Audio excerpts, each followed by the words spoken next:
জ্বালানি নিরাপত্তা নিশ্চিতে সুনির্দিষ্ট পরিকল্পনা ছাড়া তেল কিনলে বিপদে পড়বে সরকার, এমন মত অর্থনীতিবিদ ও জ্বালানি বিশ্লেষকদের। তারা বলছেন, মধ্যপ্রাচ্যের সংকট কেটে গেলেও উচ্চ মূল্যে কিনা জ্বালানি তেলের দাম সমন্বয়ের বিকল্প থাকবে না সরকারের সামনে। রিপোর্ট রিশান নাসরুল্লাহর। দেশের অর্থনীতির চাকা সচল রাখতে জ্বালানি তেলের নিরবিচ্ছিন্ন সরবরাহ জরুরি, কিন্তু জ্বালানি মজুদের সক্ষমতা মাত্র ৪৫ দিনের, যেখানে স্বাভাবিক পরিস্থিতিতে কমপক্ষে ৩ মাসের তেলের মজুদ থাকতে হয়। মজুদ ঘাটতির কারণে মধ্যপ্রাচ্য সংকটের সময় এলোমেলো হয় অভ্যন্তরীণ বিতরণ ব্যবস্থা। প্যানিক বাইংয়ে আক্রান্ত হন দেশের মানুষ। আতঙ্কিত হয়ে বেশি দামে তেল কেনা শুরু করে সরকারও। সব মিলিয়ে হযবরল পরিস্থিতি দেশের জ্বালানি খাতে। সাধারণত আমরা দেখেছি, অতীতেও দেখেছি, সঠিক তথ্য যদি সরকার জনগণকে না দেয়, তখনই কিন্তু নানা রকমের গুজব সৃষ্টি হয় এবং নানা রকমের সমস্যার সৃষ্টি হয়। সুতরাং ব্যবস্থাপনার ক্ষেত্রে সঠিক তথ্য জনগণকে সম্পৃক্ত করে সঠিকভাবে এগিয়ে যাওয়াটাই হচ্ছে, সত্য কথা বলে সঠিকভাবে এগিয়ে যাওয়াটাই আমি মনে করি ঠিক। আমাদের আগামী 6 মাসের জন্য একটা ভালো জ্বালানি সরবরাহ লাগবে, এটা করতেই হবে সরকারকে। এটা করলে তখন আমরা কিছুটা নিশ্চিত থাকবো। এখন এটা কিভাবে করব সেটার জন্য এই মুহূর্তে আসলে পরিকল্পনা করতে হবে। সবগুলো তেল কিন্তু আমরা এখানে পরিশোধন করতে পারি না। রাশিয়ার তেল আমরা পারি না, বা অন্য জায়গা থেকে কিন্তু আমরা তেল এনে পরিশোধ করতে পারি না। ওটি আমেরিকান গ্রেডের যে তেল, সেই ক্রুড অয়েলটা আমরা পরিশোধ করতে পারি এখানে। সুতরাং এই পরিশোধনের যে সক্ষমতা, সেটা প্রাইভেট সেক্টর করতে পারে। সরকারকে সব দায়িত্ব কেন নিতে হবে?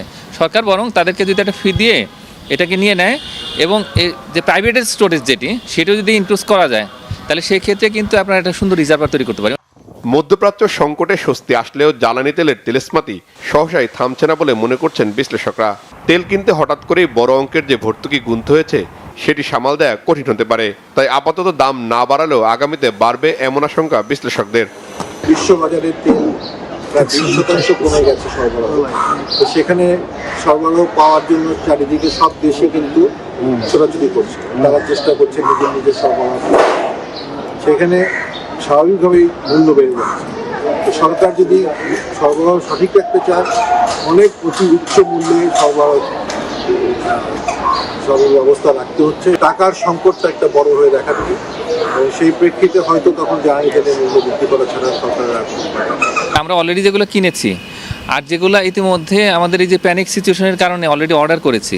আবার এমন কিছু করেছি আমরা যে স্পট মার্কেট থেকে, কিন্তু এই যে এলএনজি এবং একই সঙ্গে যে তেল, তো পরিশোধিত অপরিশোধিত সবই কিন্তু আমরা ইতিমধ্যে অর্ডার করেছি। যার ফলে এই উচ্চ মূল্য যখন ছিল, তখন যে অর্ডারগুলো করা হয়ে গেছে, সেগুলো তো দেশে আসবে, সেগুলো তো আমরা ক্যান্সেল করতে পারবো না। তার মানে হলো যে আমাদের আসলে একটা হয়তো দাম সমন্বয়ের দিকে যেতে হবে। দেশের জ্বালানি নিরাপত্তায় এলএনজি, তেল ও কয়লার সরবরাহ নিশ্চিত রাখা জরুরি। পাশাপাশি ভবিষ্যৎ পরিকল্পনায় অভ্যন্তরীণ উৎসে জ্বালানি অনুসন্ধান এবং সমন্বিত ব্যবস্থাপনা থাকা দরকার বলেও মনে করেন খাত সংশ্লিষ্টরা। রিশান নাসরুল্লাহ, বাংলাভিশন, ঢাকা।